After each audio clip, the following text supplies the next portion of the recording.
Hello everyone, this is Anna, and the summer's over. I cannot believe that, but unfortunately, it's true. So this is my August wrap-up, and yeah, let's just get right into it. So the first book I've read in August was The Graveyard Book by Neil Gaiman, and this was my first Neil Gaiman's full-length novel. And I quite enjoyed it. It took me a while because I was in a kind of a reading slump this summer, though I did hope to read a lot of books, and that didn't happen because of the shitty reading slump I got into. I don't know how. I guess I was just, kind of lazy and didn't want to do anything, even reading, so yes. But about this book. In the beginning of the story, it follows a little boy. I think he's just a baby or a toddler even. His whole family is murdered by this man Jack. Somehow he escapes this destiny and he finds himself in the graveyard. And so the inhabitants of the graveyard, they accept him and they call him Nobody Owens. And so that's a story about him growing up and, finding new things on the graveyard, meeting new people, dead people obviously. But yeah, it was quite a story. I enjoyed it quite a while. I think I will read more books by Neil Gaiman. I gave this one 4 out of 5 stars. That's a good one. The next book I've read in August, I don't really have it with me because I left it in my hometown. It's a play by Anton Chekhov and it's called Three Sisters. It was okay. I didn't really love it with all my heart. I gave it, I think, 2.25 stars out of 5. It was a little bit depressing and it didn't help me with my reading slump. I don't know why, I just picked it on a whim and I just decided to read it, and maybe it was not the best idea, but I'm still happy I've read one of these plays, which is always nice. Don't read that one unless you're a big fan of classics. It's just, the point is that you don't really get into the character's head and you can't explore them and you don't really see them growing and changing. Yeah, it's really short and it's just a play. Maybe it's really better to just go to the theater and watch the play itself instead of reading it. The next one I've read was actually a graphic novel called Nimona by Noelle Stevenson, and oh my god, did I enjoy this graphic novel. I mean, I expected to love it, but I loved it even more. It's about a shape-shifting girl and she admires this evil mind's work and she decides to become his sidekick, even though he doesn't need one.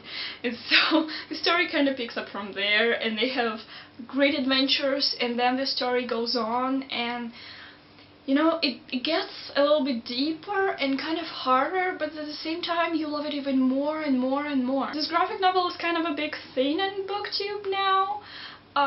So I am really glad I decided to pick it up because I really, really loved it. Obviously 5 out of 5 stars on GOODREADS. The next book I've read was actually a horror mystery paranormal book called Say Her Name by James Dawson. It's basically a retelling of a Bloody Mary story because it's like an urban legend. There are several girls who go to this boarding school and it's believed that Bloody Mary was in this boarding school, so only those who say Bloody Mary in front of the mirror 5 times, only in this school, they get killed. And basically this group of friends did that and they are in danger now and they're trying to figure out what to do next, not to die. It was good. I mean, the beginning was kind of slow, but I really liked the characters. I really liked the kind of the male character. I don't remember his name right now, so I'm not gonna lie to you. But yeah, I really enjoyed this book. Even though it's kind of a horror story, it didn't really freak me out. Maybe because I'm not easily creeped out. I kind of love horror stories. So yeah, but it was really enjoyable and I would like to, read more stuff. Creepy and bloody and just interesting gripping books. Really flew through it, really liked it. I think I gave it 4 out of 5 stars on GOODREADS. The next one was again graphic novel Lumberjanes Volume 1, which is also kind of a big deal in booktube, and I don't understand why. I mean, I enjoyed it, but not as much as I hoped I would. The art style was kind of confusing at times, and just the story was too intense for my taste, maybe.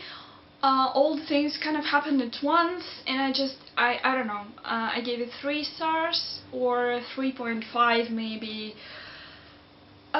It was okay, maybe it gets better, I don't know, because I didn't continue it, obviously, because I didn't really enjoy it as much as I enjoyed Nimona, for example. So the next book I've read was The Good Girl, again, cover here, The Good Girl by Mary Kubica. I'm sorry if I pronounced that wrong. It's the story about the Stockholm Syndrome. So there is a girl and she gets kidnapped, and time kind of passes and she falls in love with her kidnapper, and well, he kind of falls in love with her.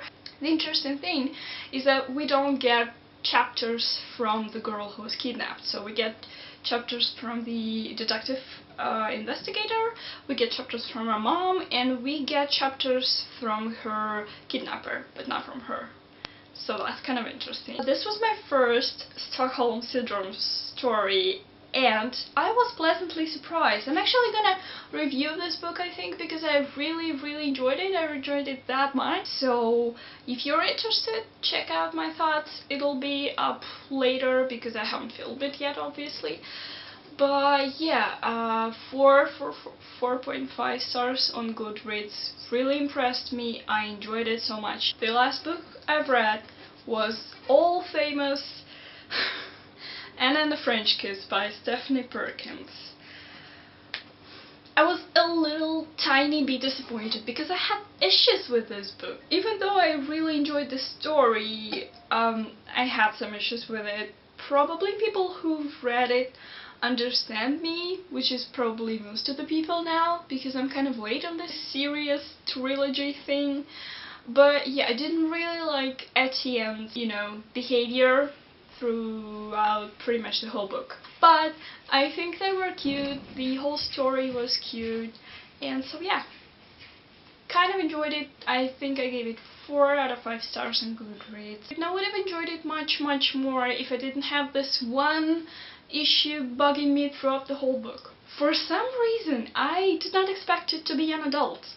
I don't know what. I thought it was going to be new adult or stuff like that. So when I found out that they are like 17 and 18, I was a little bit confused at the beginning, and I think it slowed me down a little bit. I did share that great contemporary book of all times opinion. It definitely was my favorite contemporary romance. I probably sound like I hated it. I didn't. I enjoyed it. But yes, I had some issues with it. So that's it, guys. This was my August wrap up, and I hope you enjoyed it. I'll see you guys very soon. Bye.